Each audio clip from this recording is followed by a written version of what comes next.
Friends, ఇప్పుడే అందిన వార్త. రాష్ట్రంలో టాప్ నేత దారుణ హత్య, 40 మంది కత్తులతో నరికి చంపి అంటూ లేటెస్ట్ అప్డేట్ అయితే వచ్చిందండి. ఆ వివరాలు ఏంటనేది వీడియో రూపంలో తెలుస్తాం.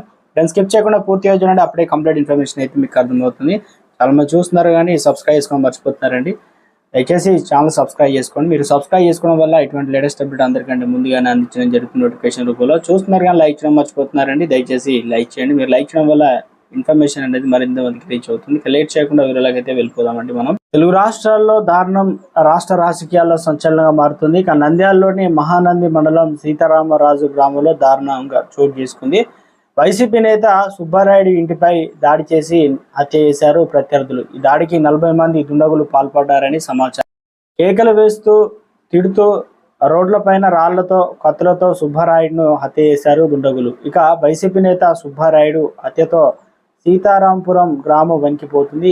ఈ సంఘటన జరగగానే భారీగా మోహరించారు పోలీసు బలగాలు. ఆ గ్రామాన్ని సందర్శించారు ఎస్పీ ఆదిత్ రాజ్ సింగ్ రాణా. ఎన్నికల్లో వైసీపీకి పని చేసినందుకే హత్య చేశారని సుబ్బారాయుడు భార్య సుబ్బమ్మ చెబుతుంది. అయితే ఈ సంఘటన పైన కేసు నమోదు చేసుకుని దర్యాప్తు చేస్తున్నారు పోలీసులు.